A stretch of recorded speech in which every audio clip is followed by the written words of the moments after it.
আমরাও অনেক মানুষ আছি, ঠিক আছে, এই ফেসবুকে এসে বংশের পরিচয় দিই। আসলে তো এই বংশের পরিচয়টা না দেওয়াও ভালো, কারণ আমরা তো কেউ মা ছাড়া দুনিয়াতে আসতে পারিনি বা বাবা ছাড়া আসতে পারিনি।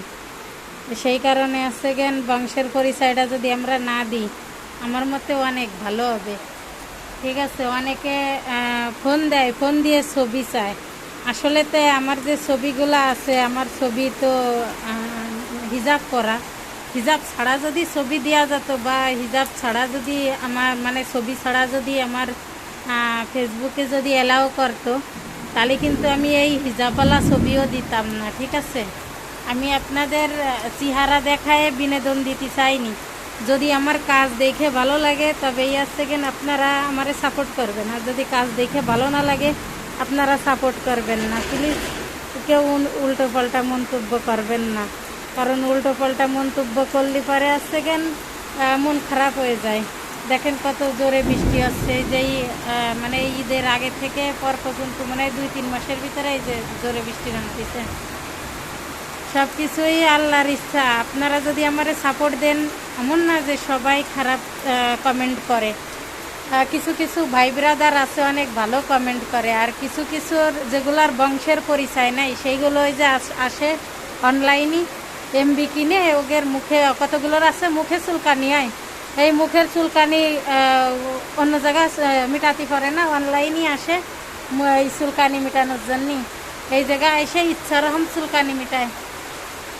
তারা এই যে উল্টো পাল্টা কমেন্ট করে, হয়তো বা আপনাদের সামনে বলে না, কিন্তু জানেন না সে কীভাবে মানে দুর্ব্যবহার করে। মেসেঞ্জারে দৌড়াই চলে যায়, মেসেঞ্জারে ভিডিও দেখুক বা না দেখুক তারা মেসেঞ্জারে চলে যায়। ঠিক আছে, মেসেঞ্জারে যায় ইচ্ছারকম SMS করে, ইচ্ছারকম হচ্ছে গেন সব কিছু পাঠায়, বুঝছেন। আসলে তো এটা করা ঠিক না। আপনারা কমেন্ট করবেন যে এটা কতটা সত্যি। এরা যে বংশের পরিচয় দেয়, এই বংশের পরিচয় দেওয়াটা কি ঠিক কি না একটু জানাবেন। ঠিক আছে, কারণ আমি লোকেরে খুশি করানোর জন্য কাজ করি, লোকেরে খুশি করার জন্য। একজনরে না, আমি গরিব অসহায় রে, কোনো ধনী ব্যক্তিরে খুশি করতে চাই না। আমি অসহায় মানুষরে খুশি করতে চাই। আমি অসহায় মানুষরে এক মুঠো যদি পারি ভালো মন্দ খাওয়াতে চাই। আমার এই অনলাইন থেকে কোনো টাকা পয়সা ইনকাম নাই। আমি যাই যা করি না কেন সব আমার নিজের থেকে করি। ঠিক আছে, ব্যাংক থেকে টাকা উঠাই আর করি। আর আছে আমার সেকেন্ড আত্মীয় স্বজনরা আছে, তারা কিছু হেল্প করে। দেখা যাচ্ছে যে আমার বন্ধুবান্ধবরা আছে, তারা হেল্প করে। কোনো বিদেশিরা যদি হেল্প করে, সেইভাবে সেকেন্ড আমি মানুষের পাশে দাঁড়াই। আসলে আমি কেরোর কাছ থেকে তো চাইয়ে তো নিই না, না যে আমার এটা লাগবে দাও। অনেকে বলে যে ভিডিও কেন বানাই, আসলে ভিডিও বানাই এই জন্যই একজনের তো দেহে যাতে আর একজনের উৎসাহ জাগে। ঠিক আছে, এই জন্যই ভিডিও বানাই, যাতে আমি যেমন লোকের পাশে দাঁড়াইছি, গরিব অসহায় মানুষের পাশে দাঁড়াইছি, যেন আপনারাও দাঁড়াতে পারেন। এমন কোনো গ্রাম নাই বা এমন কোনো এরিয়া নাই বা এমন কোনো বাড়ির মানে বড় লোকের প্রতিবেশী নাই যে সেই জায়গা গরিব অসহায় মানুষ নাই। কিন্তু সবাই তো ওদিকে নজর দেয় না, না।